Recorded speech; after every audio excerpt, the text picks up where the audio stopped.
There's something strange. You laugh when you have a picnic with the same people, you dance at weddings, and when their children call you sister, brother, aunt, or uncle, you give them pocket money. But when you live in the same apartment with the same people, you can't tolerate them. Their behavior bothers you, footsteps annoy you, even a door slamming is taken personally. So why? Is the problem people? Or could it be that our brains are not designed to live in an apartment building? Today we are discussing this. The human brain evolved about 200,000 years ago to live in nature. Open spaces, sunlight, wind, soil, observing other people from a distance. The most primitive part of the brain, the limbic system, coded open space as safety. What disrupted this code was the apartment building. Because the wall, ceiling, people living above and below, and the brain said, I am trapped here. I am in an unsafe and overly close contact. Scientifically, in the brain that stays in closed and limited spaces for a long time, cortisol increases, adrenaline rises, serotonin decreases, melatonin is disrupted. That's why we overreact to small noises in the apartment. Our patience threshold decreases, our tolerance limit diminishes, and sudden anger arises towards our neighbors. So, the irritation you feel towards other people's behavior while living in an apartment is not a matter of character, but a biological alarm. So why do the male and female brains react differently in enclosed spaces, that is, within the home?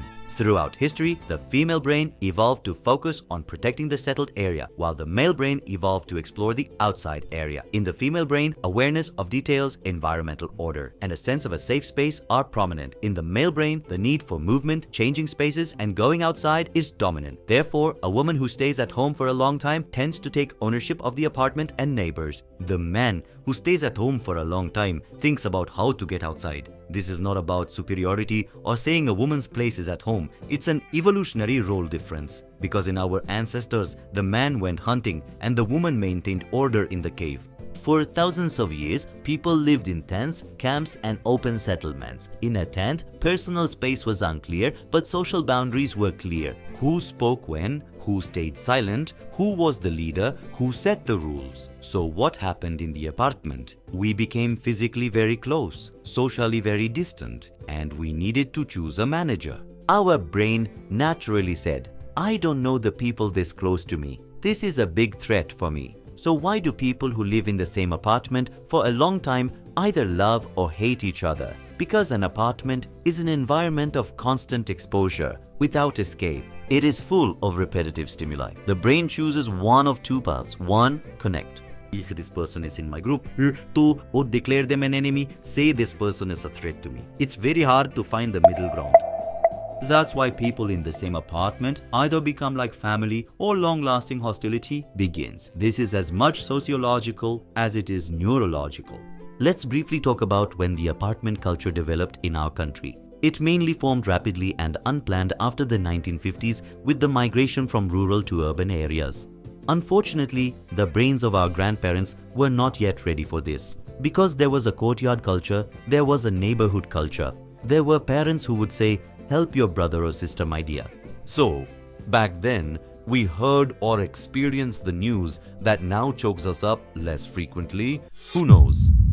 Now we have come to the solution part. It is not very foreseeable that we will get rid of these grey walls stacked on top of each other day by day. However, it is at least possible to make our brain think, I am not in an apartment, I am in nature. Because the brain experiences not reality, but the environment it perceives. So what will we do for this? 1. Light. The brain perceives harsh and overhead white light as danger and alertness. Yellow and soft light coming from the side tells the brain, this place is safe.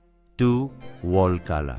Bright white walls create a sense of emptiness in the brain. This means restlessness. Earth tones, off-whites and light greens create a sense of open space and horizon in the brain. Oh, I can almost hear you saying the famous sand beige color of the 90s. Yes, that's exactly the kind of tones we're talking about. 3. Natural texture. Textures like wood, cotton, linen, and wicker activate the brain's sense of shelter. Extremely smooth, artificial surfaces enhance the feeling of being imprisoned.